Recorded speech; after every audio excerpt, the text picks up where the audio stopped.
Hi, everybody. And we are going to have another talk with our friends on Patreon today. Today is, what is today? May 5/13/21. May Yeah. 13th. And we thought we would have a little bit of a discussion to be able to point out a couple of current events that are happening that go along with some of the things that we've been actually talking about for years. And one of them is the rewriting of history. So for those of you that have been around with us for a long time, even and followed the lifting shows as well, we've even talked about how there's been such an interference with the writing of history. The victors write it, or they go in and they try to alter it or rewrite it or things to fit a particular plan slash agenda.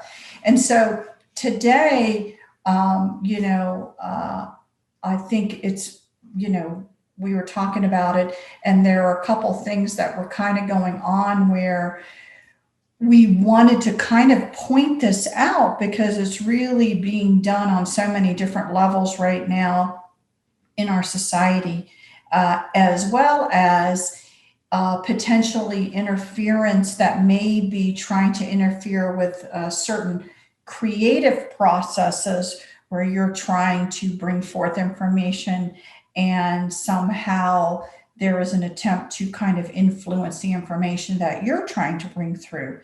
And we've spoken about that before, but this is kind of very, very specific what we wanted to bring up.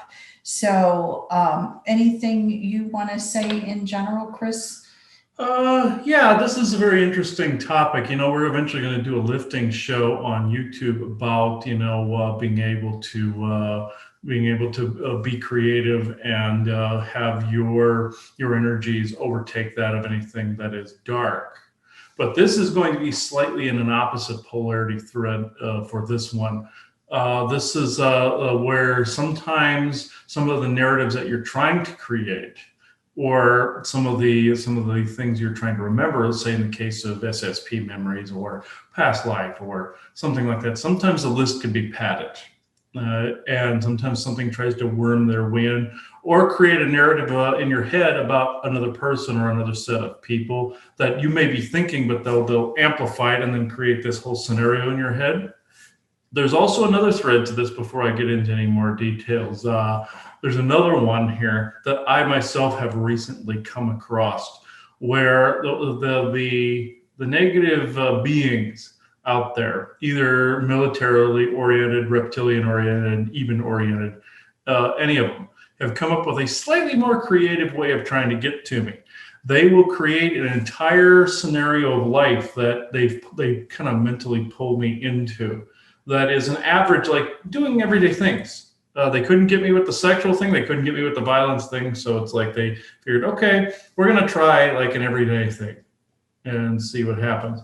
And they'll write out this whole scenario where it's like a whole set of memories that go with it, a whole scripting that goes with it. Because in the SSP, the humans and the aliens there could literally write an entire script of a person.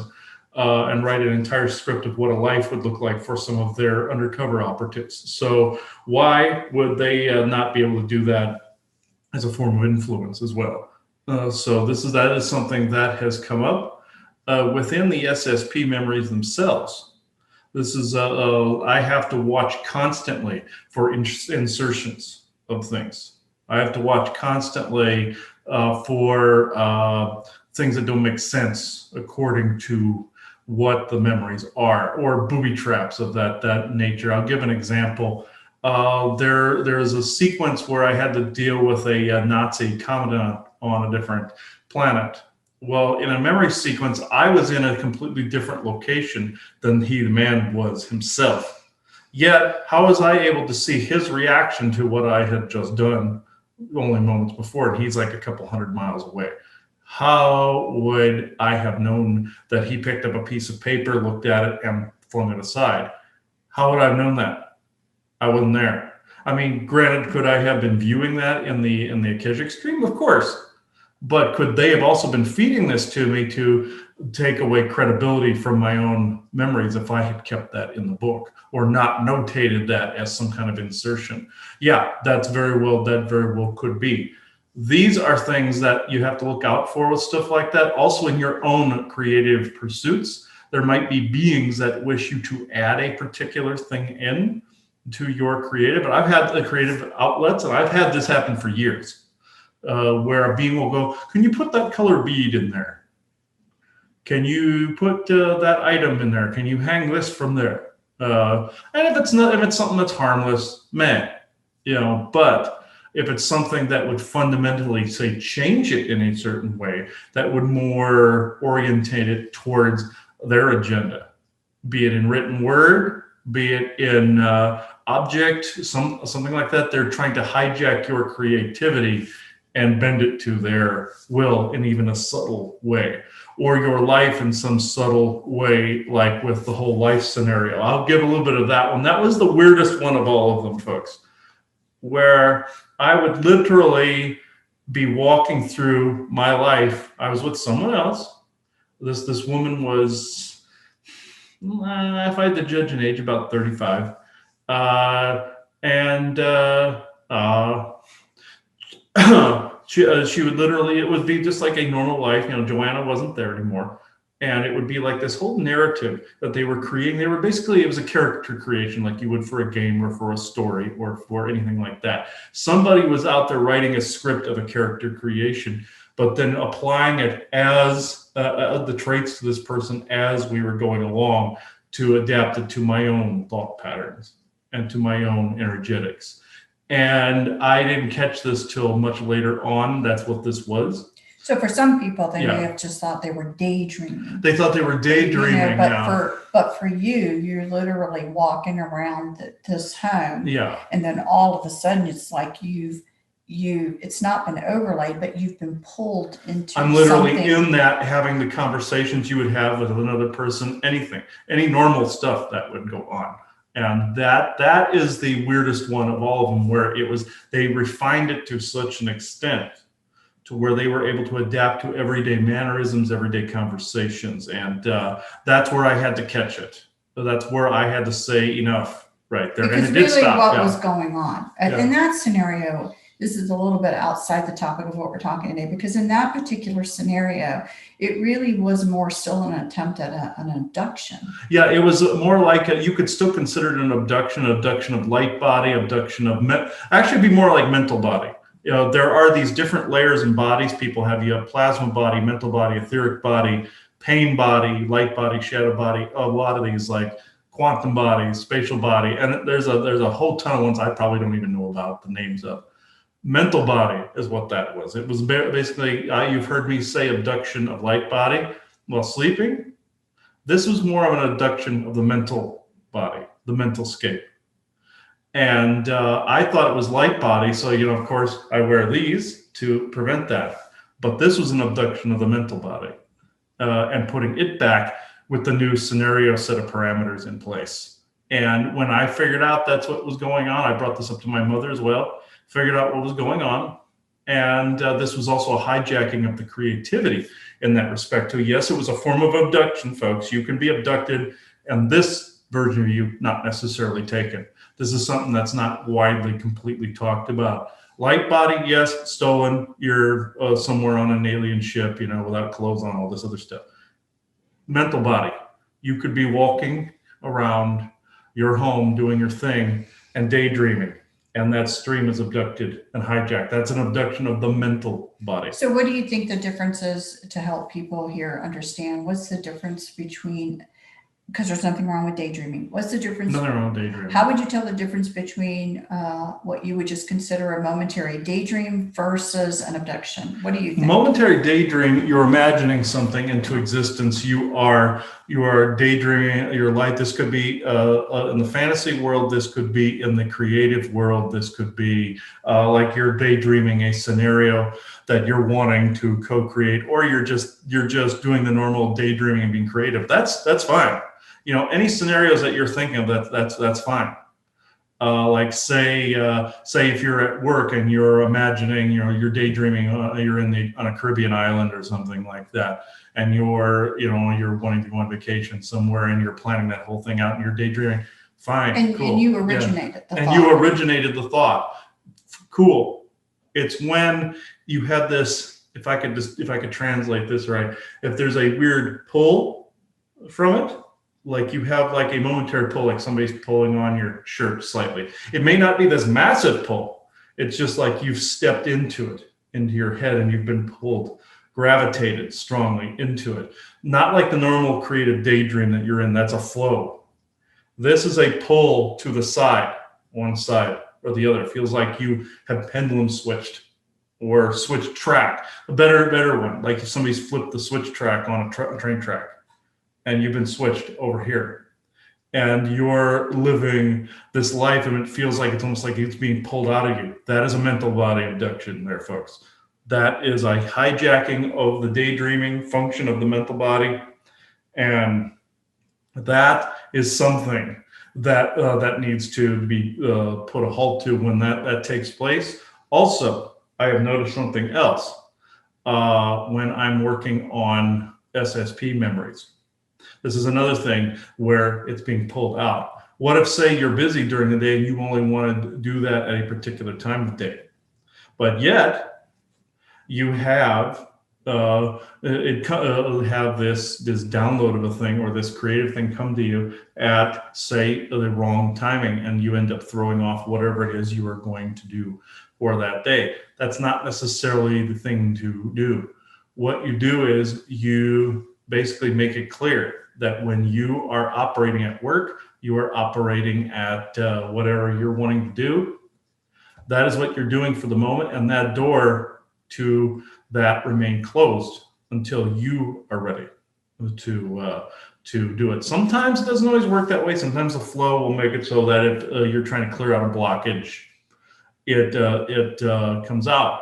But if an external force is trying to control that flow, trying to keep that door open to where it becomes a hindrance rather than a help, that's a hijack. That's a hijacking of the mental body to where that flow won't stop, and it becomes a hindrance. Granted, of course, when you're daydreaming at work, you're basically not wanting to be there. You're wanting to be in a creative outlet. Get it? But if it is interfering with your day-to-day functions to the point where you can't leave the house, you can't do certain things, there is something hijacking that, and that has to be nipped in the bud pretty quickly. Just like when I was going through the SSP memories, I had to, and I was concerned about going to the psychic fairs because thinking, okay, what if this comes up while we're there and I have to dedicate all my time to doing that? I can't be doing that. So what I did is I declared that door to that specific thing be shut when I'm not at home. And it worked because when I took control of it and said, no, this is where I have to do this. I have to dedicate this to within my own safe sanctuary and only there and then. When I did that and I wrote it down that way, yet that door stayed shut until I declared the door open again. And when I did that, of course, a whole chunk of things flow out. You write them down. But again, I had to be careful as to only limit that, especially that book with the Secret Space Program, that specifically, I had to limit it, not to speculative, and not to saying, okay, how would this person have acted? No, I had to restrict it to the memories themselves. Then I can say, based on how these people have acted, this is what this person did, or this is what this person would have done. Now, if you're writing a fictional story, different. I'm adding in factual with the scenic, let's just say, through it. So that said, some of these things can be easily hijacked with beings or by beings with an extreme agenda behind them. Something with that much pull in society, say that topic, or say if they want you to enact a certain agenda that they can't completely accomplish here, they're going to try to get another human to enact it out. This falls under channeling as well, This falls under certain channelers that are they're trying to get to co-create certain sicknesses or certain things. This is also a form of rewriting history. I know this seems to be off topic, but as of this morning, I saw a channel. I'm not dumping on this person because I don't know this person. This was just somebody that was a friend of a friend on the Facebook list. You know how that is. It goes down that ladder, or down that hole. I saw, well, it's saying, oh, my guides have said there's going to be so many deadly flu strains coming up and they're just going to kill a lot of people. And it's like, again, why would you report this, for one? You got to know this is from some dark agenda somewhere. Got to know this.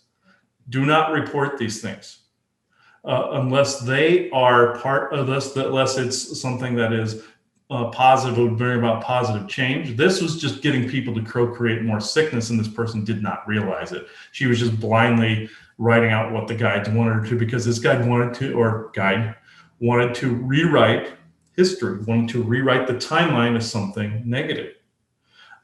This also goes for what is going on in our society right now, where certain population, let's just say out there, is being allowed to rewrite not only history, but fictional things that people find sacred. And not dumping on this person for their color of their skin. I'm not saying this, but there is a rewrite being made of the Conan universe that's out there. People are into that, and the Red Sonja universe.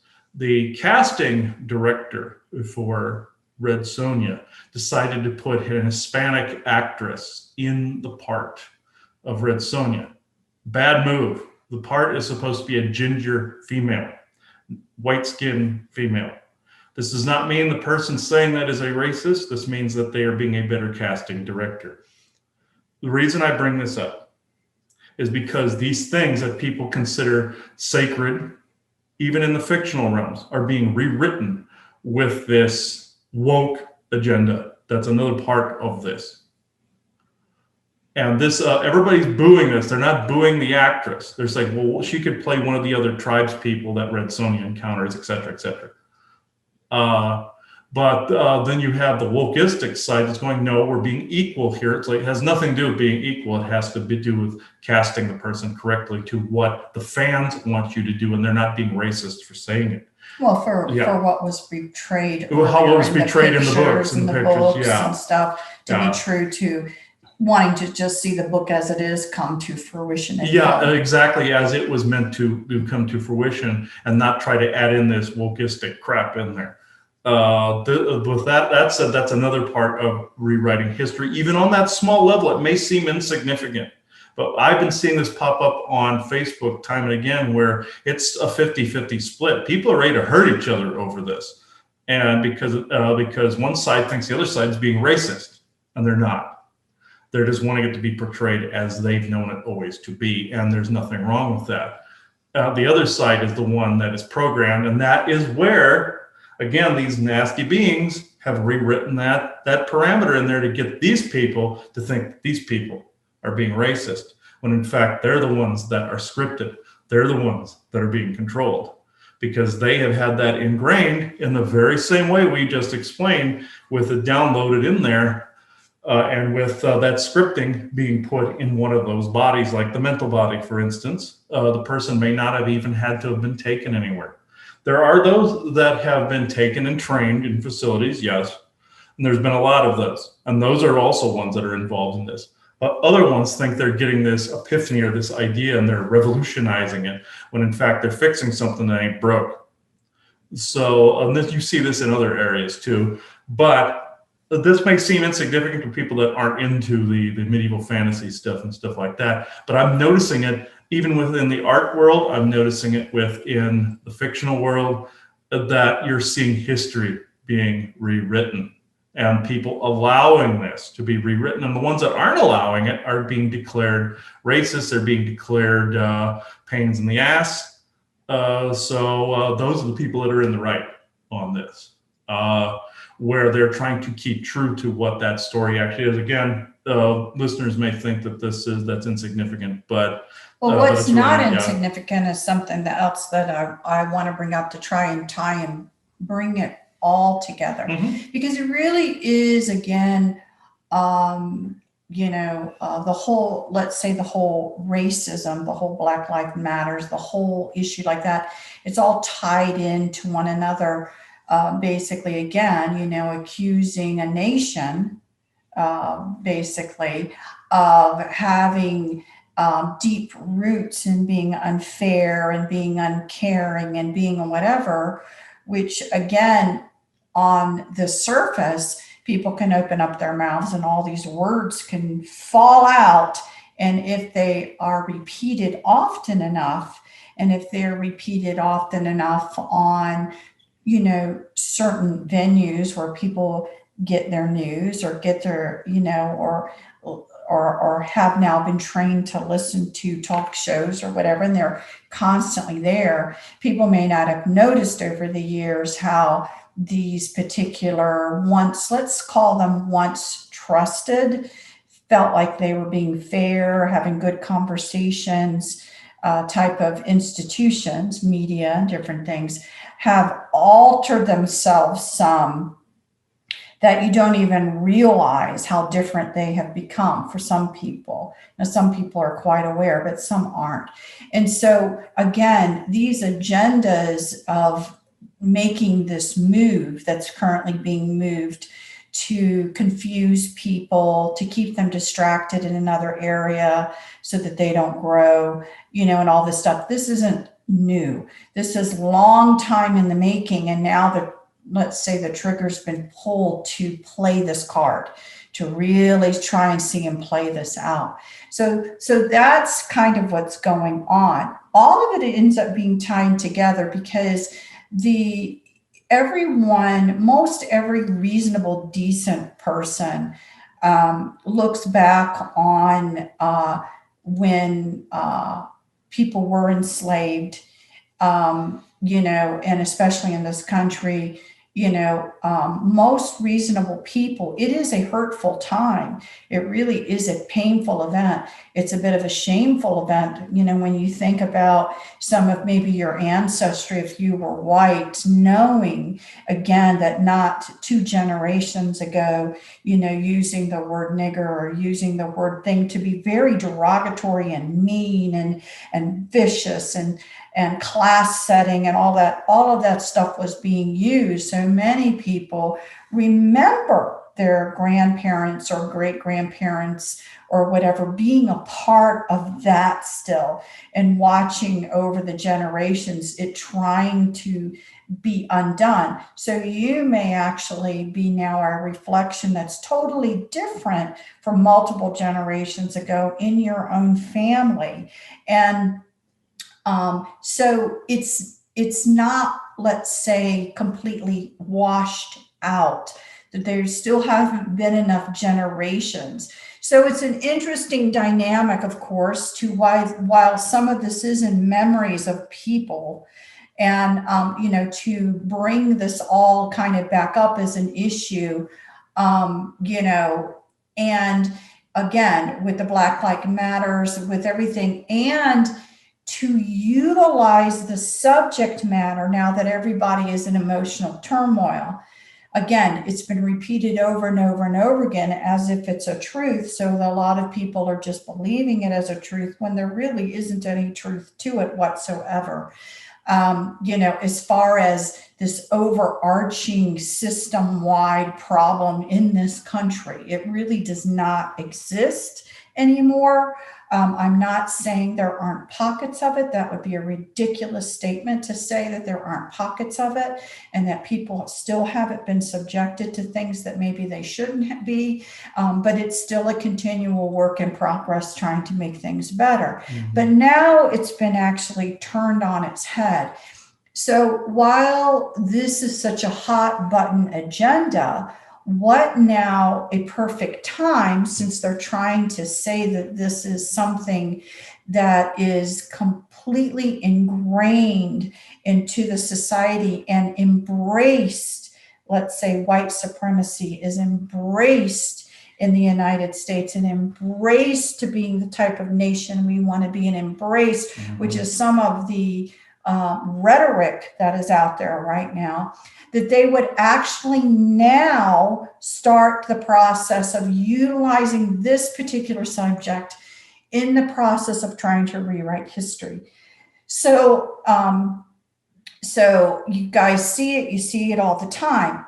What we're talking about with literally, now I'm talking literal now, what we're talking about literally now, where there is kind of an attempt to rewrite history in order to prove this rhetoric, in order to say the rhetoric's true. So now we're going to rewrite history to say this. So see, even history, so the rhetoric must be true, is something called the 1619 Project. So I don't know if we can share screen and we can try and pull the 1619 project up. But I just want to make you guys aware of, again, we're all about understanding how they do it. How is it done? So they get everybody all spun up. And then they start a particular dialogue to try and say, this is truly how history was, to prove their current dialogue. Okay. So, see, first thing that pops up. Yep. Okay. So what's interesting about this, you know, again, I just want you, you guys, again, can kind of look and see. All you have to do is to Google the 1619 Project. And if you just kind of scroll down a little bit more, Chris. Yeah, I'll let people read this. And yeah, this is a New York Times article. So what happened again? Okay, so this is actually, to me, where the most important part is right here, where it says the 1619 Project. The 1619 Project is an ongoing initiation from the New York Times Magazine that began in August 2019. Now, this is the interesting thing too. Okay, it's the year 2021 now. This is almost 2 years old. It started almost 2 years old again, 2 years old. So as this agenda to bring up all of this racism stuff, this is kind of now started at the same time. Again, to give credence to the thought of all the rhetoric being true. And now this is their historical proof. This is actually the true history. The 400th anniversary of the beginning of America's slavery. Really? Yeah. So now they're really bringing it in that in 1619, it's the 400th anniversary of slavery. It aims to reframe the country's history. It flat out tells you we're going to rewrite history by placing the consequences of slavery and the contributions of Black Americans at the very center of our national narrative. So again, you can look into this all that you want, but I'll give you kind of just the gist of it so that you understand the agenda and thought process of how to get us all to agree to this. So in general, in 1619, was slavery still occurring, or was it even going on back then? And the answer is yes. I think most will agree that slavery was occurring. The Caribbean seemed to be a big hot spot as far as where slaves were potentially taken to be sold off.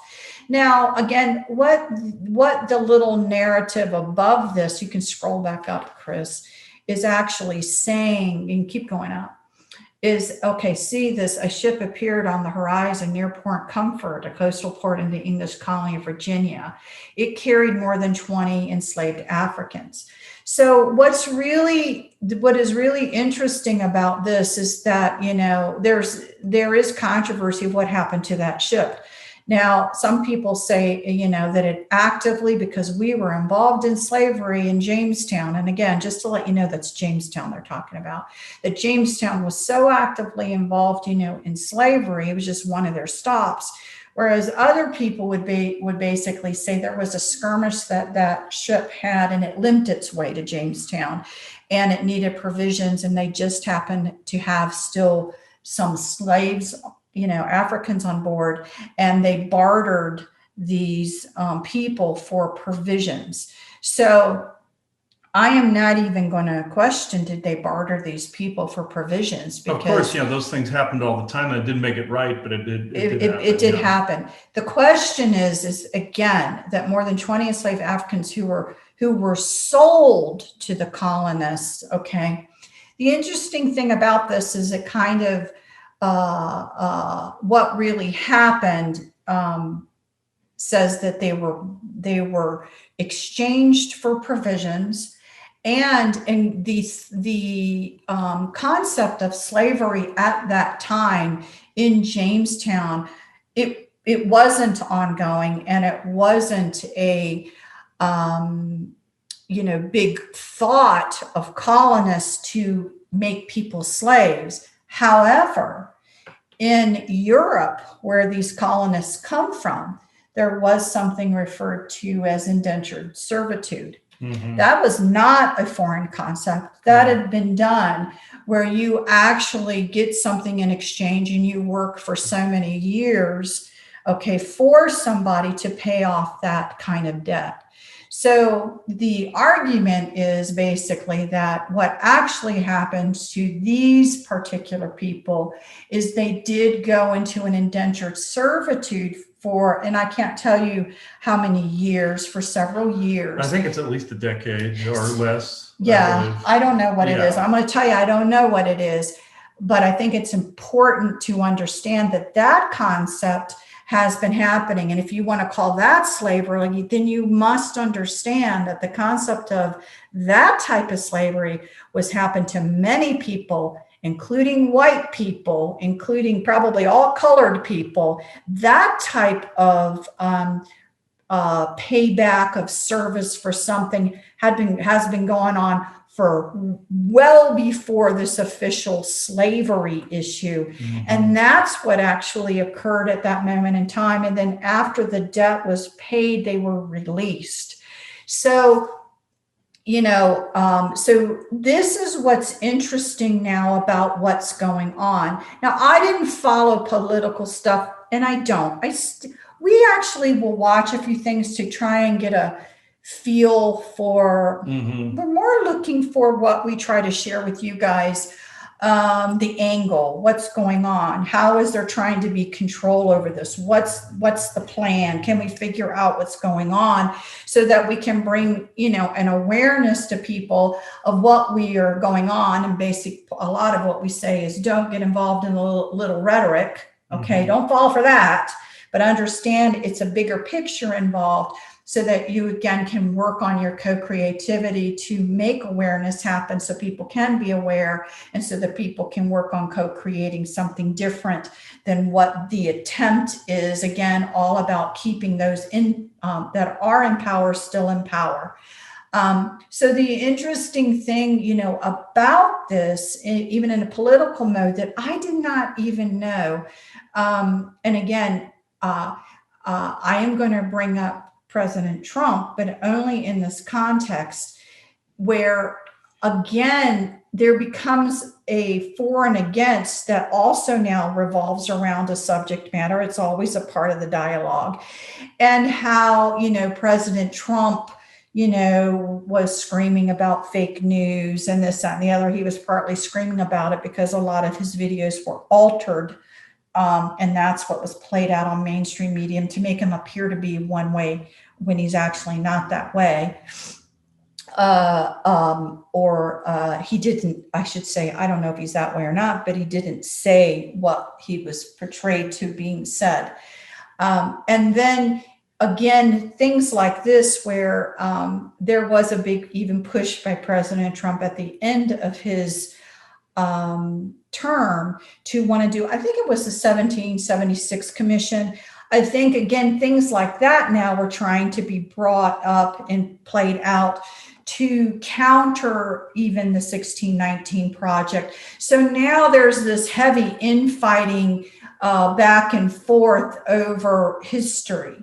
So if everyone buys into the 1619 project, it will potentially, again, forward an agenda that is all about now that is all about causing separation, that is all about causing shame, blame, and guilt. Because now you have, then, if you can accept that, you can accept the premise that the United States basically is a white supremacy country, okay, and that has tried to proclaim it. Because if you read a little bit more about the 1619 Project, it really gets pretty, I'm going to be a kind word, imaginative in trying to make statements that, for a lot of people would be just so ridiculous. For example, basically to try to put out there that the reason there was a Revolutionary War, now we're not talking civil now, we're talking revolutionary.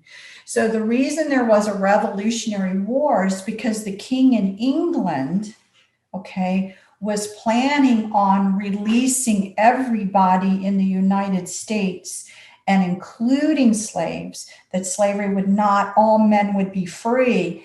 And the states and the people and the white supremacists in the United States could not stand for that, because there would not be equality. There would always be slaves.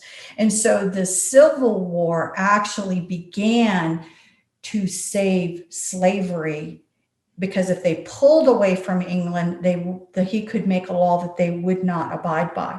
But if he released them, and if he said all men are free, then that's the way it would end up being. So that's why we went to war, to protect white supremacy. Yeah, and that's what these people believe. Yeah. Right. And well, I don't know if they believe it. That's the story they're being spun. That's the story that's being spun. That's why we actually went to war, was to save white supremacy and to save slavery.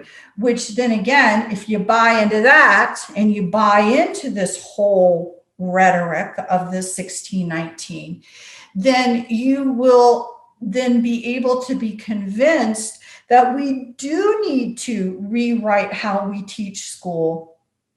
And we do need to rewrite that, basically, if you're born white and you're born a male and you're white, you should pretty much understand that, you were going to be knocked down to nothing, and you should just accept it because you were born with the blood of a white supremacist, and thus you're a white supremacist, and thus then you have to be ashamed to be white, and then you have to be ashamed to be white, and you have to be reprogrammed, and you have to be, because now that's the big argument, of course, of some of the education that's going into the schools. Critical race theory. Yeah, the critical race theory and things like that. You're being reprogrammed, not deprogrammed like you think they think. So it's an entirety of an enormous pre-planned, and I can't stress that enough, pre-planned push of a particular agenda, using something that is sensitive to people to actually forward a particular agenda. Okay, so again, I want to try really to give a big picture.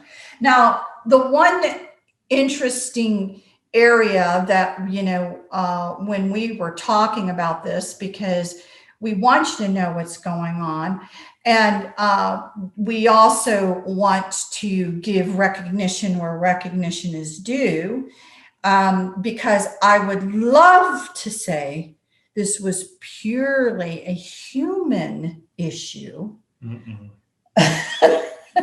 Where I would say it's just humans doing this to other humans.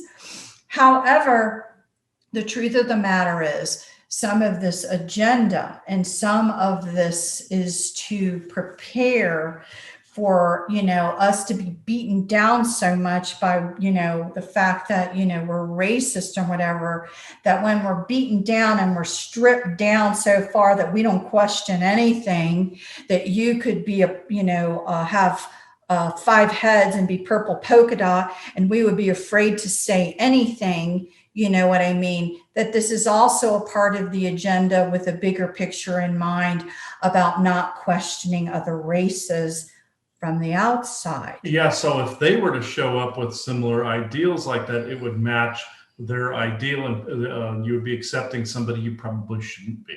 You would be accepting, amnesty for races that probably should not have amnesty of any Right. kind. That came up before. I would suspect when things get closer, you're going to see a lot of that try to come up again. That, It periodically starts. you're to going come to up start again. to see it, that, the gray aliens, that, you know what I mean? That they're Like certain Orion groups and stuff like that. Also, that they're good. We need to protect them. They have legal rights, all of this stuff. You're going to see all of that. Yeah, you must show compassion towards them, or the really artificially pretty ones that we've been talking about, those third generation Orions. Look how pretty these people are. Don't they deserve to be protected, because they're so damn pretty, Yeah. Right. And so again, you've got, this is a huge playette going on to try to again affect the hearts, minds, and souls of people for an agenda that is huge. It's a huge agenda that was triggered. The truth of the matter again is what we say, that, again, many people are looking at the current president, wondering how his health is, and wondering what in the world is going on, and wondering this, that, and the other. And, all of the different things that are going on with that. Again, and that craziness is even planned out again to lead you like cattle to go through another chute where you think the savior now is at the other side. And it's just, again, another version of something else that, I would love to say, what I mean, that right now at this current present moment, that all of these different organizations and governmental agencies and this, that, and the other had plenty of people in them that were truly benevolent for the highest good of the human race. It's not there yet. What you've really been seeing more is the opposite. You've been seeing a lot of the other showing its head first. Pretty much, if you want to look at it, any benevolent reason to help people see more and more that something's terribly wrong, to wake that part of them up. And then the enhanced discernment is going to come on later on, because you're going to be tired. Everyone gets tired. These energies are tiring. Everyone gets tired. You want the savior to be there. So again, you can turn over all of your energies to them, and they're just a prettier version of something else. And they may give you a few things. I'm not saying they're not going to give you a few things. They're certainly trying to pass it out right now, where, you have, a lot of, again, credits that are due. People have been through hell. I'm not saying they're not due it, but some sort of attempt to continue to now make people more dependent on the government, give them all these tax credits. Again, I'm not saying you're not due it. I'm just saying that some of it is a part of a ploy to get you so reliant on somebody that you're going to do what they say next, because you can't even fathom something being taken away. Just like they give you something, and they did this too with the Native American reparations. They did this with some of the Black reparations, stuff like this, where they've made people so dependent that it puts them in a weaker position, and they're trying to do this with everybody else now. Yeah. And so just be aware. It's about awareness. It's about awareness. There is nothing wrong with, the government, since we are in a financial system right now, with what's happened, that people do deserve to be, to not lose their home, to be able to find a way to pay for it, since they had to stay. There's nothing wrong with that. We're not trying to say that. What we're trying to say is it's a plan that's a part of a bigger picture to, in the end, make you so dependent that you will do whatever is said in order to maintain at least what little you currently have. And that is the goal. So, you have to be aware. Now, can good people come in and still, change things in a way that are going to still care about people? Of course, but it's not going to happen until you realize the mud that's currently there right now that needs to be cleaned up.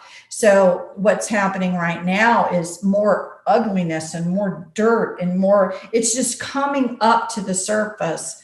But they're part of their strategy is to have the flip side of the coin to make you think that the savior is currently here. And that's when you would relax. That's when you potentially would really get in trouble. You can't relax. You really have to pay attention. And you really must now realize that you must actively be involved in changing. I say actively involved. I'm, by mentally saying this is how it's going to go, by paying attention to your local governments or your local school systems or whatever, to make sure that it doesn't, go that way, that you are going to have to find the renewal, the energy to try and make some of these things not happen. But again, just like, writing creatively, and then you're writing something. The interesting thing about it right now with enhanced discernment is that you seem to question what you write, and that's a good thing. So, you go along, you're on a flow and you write something and you're like, what? So when you're having that what moment, you really should think about it. Is this your thought or somebody else's? Mm-hmm. If you're trying to, there's going to be times when something gets through. You certainly shouldn't beat yourself up, but we're learning enhanced discernment. So we're starting to pick up on all these subtle little ways that things potentially are not necessarily all 100% you. And we will get better with it in time as we become stronger in our discernment skills. So we're really big on the fact that, we don't think people, if they should feel like they can re-clarify or retract a statement and give something different. We're all for that because that's the truth of how it's really going. Oh yeah, you could get something that you have to redact later on that you find that is not true. You also, there's this attitude that if you start taking away things that are making people less sovereign, like reparation checks, like things of that nature, you're giving them the opportunity to become more sovereign. They don't know what to do, and they consider you the bad guy. They consider you a racist. They consider you a meanie in some way. And that's another way of rewriting their perceptions as well. The same thing with writing that has to be redacted later on. You know how many things out there that I've written that have not seen the light of day, thankfully, that I now know are connected to that other agenda to try to get me to say something stupid. So it's like, so I have to filter that. There's good stuff amongst it, and there is crap amongst it. So you have to we would filter that advise most channelers to really to say, really revise how they're saying it as to this is what is coming through versus this is the truth. Okay. I mean, I really am like, it probably, seeing that, yes, I'm bringing in a stream of information right now. It hasn't been vetted, but I'll just let the stream come through and everyone can use their discernment of what they think. Mm-hmm. Because I think there is value to understanding and letting it occur where all of the information comes through, because it gives humanity a chance to vet it and to use their discernment skills. And again, but everyone, since they want a savior, they want their channels to be just 100% accurate and pure. And that's really not reality. And well, you can get close to that by taking yourself out of the equation when you're bringing in a channel. Yeah. You can get that information from those sources themselves, but who are you bringing in for one, and what do they have to say for two? Right. Yeah. And again, channelers should not have that expectation that they shouldn't have to vet their material. Because they think it's so divine, and that is a huge misconception. There really is no divinity among them. They're just like us in a lot of respects, and they have their faults and they have their pros and cons. And so we're saying beings that are actively trying to bring forth an agenda through you, but you also have the concept of you can only bring through information at where you are at your current present understanding. Mm-hmm. And so again, if you comprehend it, yes, it's only going to come through in the way that you comprehend it. So again, complex maybe materials or thoughts or ideas oftentimes get askew. Again, no one's fault, just the way it is. But I'm actually more pro on let it's kind of funny. It's like saying in politics, let people have their say, and then you decide what actually feels right, looks right, and you get a chance to build your discernment skill of what works for you, what doesn't work for you. I have more faith in people's individual skills. I don't necessarily feel they always have to be, treated like sheep where they're protected from certain things. Now, outright lies, again, I know that when Chris gets or whatever, we just don't even, it just doesn't get really entertained that well if we already know it's No. kind of a joke, because we again, understand that there's such a wide variety of where people are at in their skills. And so we don't want to muddy the water either. But I think it's important, again, for you to know that there's such a huge agenda that's being placed with again, the ultimate is to maintain the same people into control. The ultimate is for you to be willing participants in giving up more rights, and keeping you in shame, blame, and guilt somehow, plus fear is the tactic that will always be used in one form or another. And again, the thought process for them is that you can repeat a lie, and if you repeat it well enough, then people, average people, especially those that are tired, are just going to take it as fact. And that type of psychological way of being has been being done for, oh my gosh, an incredibly long time, and it still continues now. Yeah, people think it's a new idea, and it's not a new idea, and it's an incredibly ancient idea. Yeah. So, but I think, again, if you look at the 1619 project, and you look at some of the things that are being shown out there, that I think it's really important to show you current things that are tangible, that are being done to try and get the mindset to rewrite history, that would allow for the critical race theory to come in and change things, that would allow for, statues of history to come down, that would allow for all of these things, if they can get you to kind of buy into that, because, they want to work on humanity's genuineness, to try to want to get things right. And there's nothing wrong. That's a genuinely good trait that they're trying now to actually manipulate within everybody. And so you just need to be aware. And they're manipulating your sense of nobility, basically, instead of always getting you to always feel like you're in fear. You're basically in fear that your way of life is disappearing, or which in some cases it would be if you don't defend it. But they're basically plucking on people's sense of nobility in this instance. Like with the COVID thing, it plucked on people's sense of nobility. We have to save everybody. No, you really don't. That's up to people's choice at that point. And also with some of the BLM stuff, they think, some of them think, and this is some of them, not all of them, think that, they're rescuing people from their own internal hatred and racism. I heard somebody say something similar to that the other night. So it's plucking on the nobility side versus just the hatred side. And it's turning then back into fear and hatred on the other end of it. It's always about hatred and fear. It's just that it tends to pluck on nobility. Just like, here's a very good example from Lord of the Rings, for instance, when Frodo offers Gandalf the One Ring, and he goes, no, I would try to use it out of a sense of doing good, or the will to do good, but it was still evil, and it always had its entanglements in evil.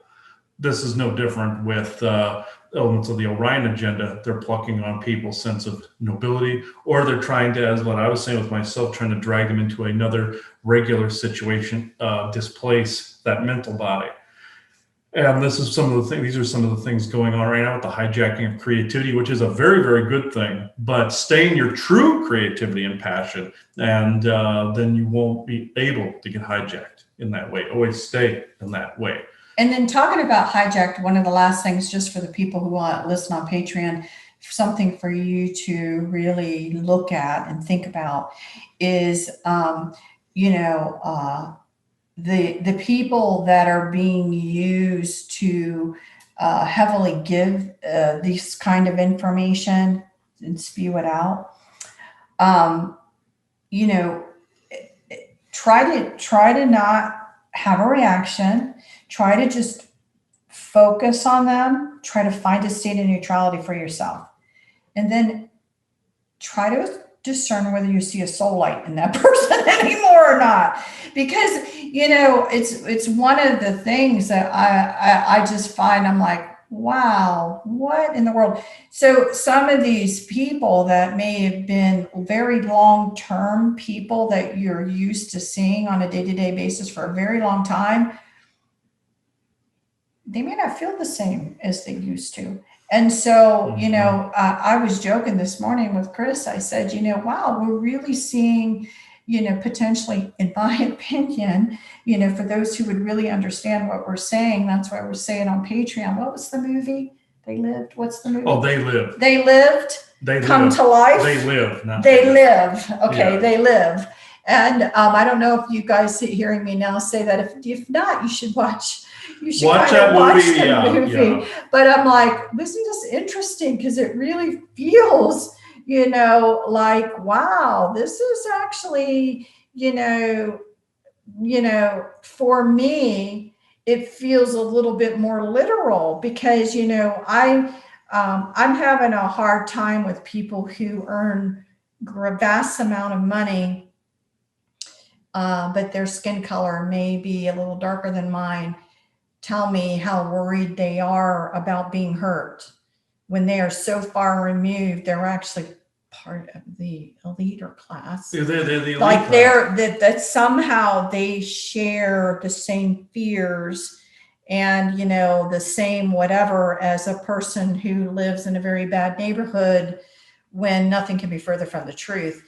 But they're trying. So I'm like, really? Really? And some of these people may even share some of the same genetics of the very people that they're now denigrating. So it's like there's an offshoot line of Thomas Jefferson, for instance. They could very well be related to him because he had affairs with a lot of his slaves. So they could be a part of the same gene pool that they now are denigrating. Right. Yeah. So you have a lot of really interesting people saying a lot of interesting things that make it's really hard to believe. You know what I mean? It's really hard to believe if you really think about it and you think about they're not hurting at all. No, they're not. And I guarantee you every day in the news station the door's being opened for them. So you know what I mean? It's just one of those things that needs to be understood, that if it or God forbid, if you have the Secret Service who's still a part of you and you're that afraid, well, maybe then you ought to have a conversation with the Secret Service, because there's no reason you should be that afraid with that amount of money and those people around you on a day-to-day basis, like a person. Unless you're feeling guilty about something. Right, that's living in a gang-infested area that really may have to worry that their child's going to be shot today by a gang-infested area. Yeah. That really... I'll be happy to trade shoes with you, because I don't think I would be feeling so insecure with a ton of money and Secret Service all around me. Yeah, no, maybe not. Maybe I wouldn't be worrying about that. Maybe other things. Unless you've made some enemy somewhere else that we know nothing about. Well, that's a whole nother area of worry. But I mean, to be able to say they identify, because of certain issues with an average person off the street, no, you don't. And, but they're trying to convince you that they do, and no, you don't, and no, you haven't, or if you did, it was a way long time ago. But people buy into the story that doesn't even actually logically make sense. You know what I mean? But a lot of that is happening. I probably wouldn't say this if it weren't on Patreon. I would probably, but it's important to look at to really look at these people and say, again, where you may have felt them years ago, are you really feeling them now?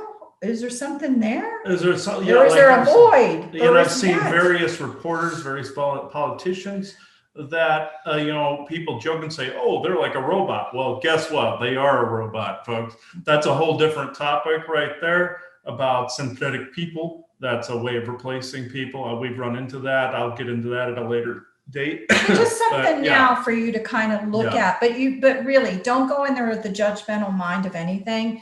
Just really try to take the time, get yourself in a neutral place, and try to feel what is coming off of them as an actual soul energy, of their soul energy.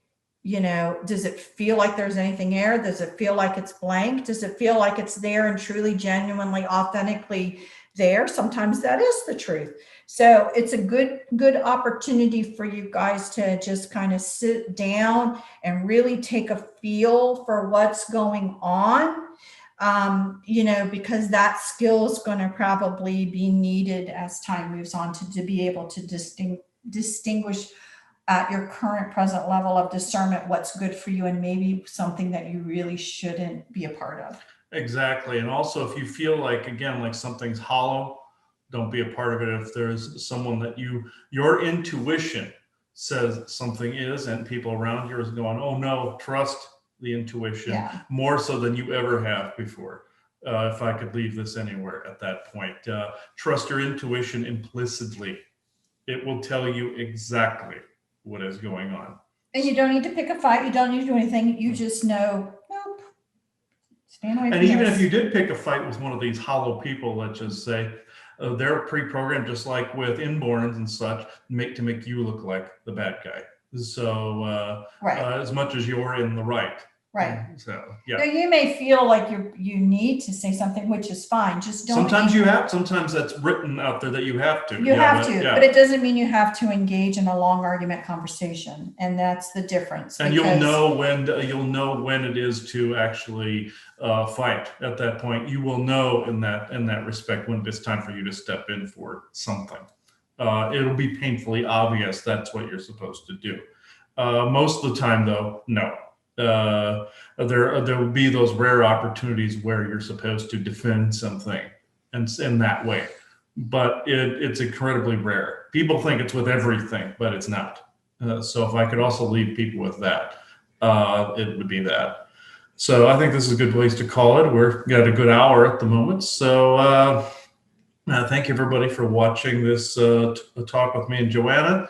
And thank you to the subscribers of Patreon, or wherever this particular recording should end up in the future. There's some talks in the works about creating another subscription platform from the ground up with people that know what they're doing with computers. So, which unfortunately is not me at the moment in that particular respect. So thank you everybody for watching this. Bye-bye now. Bye guys.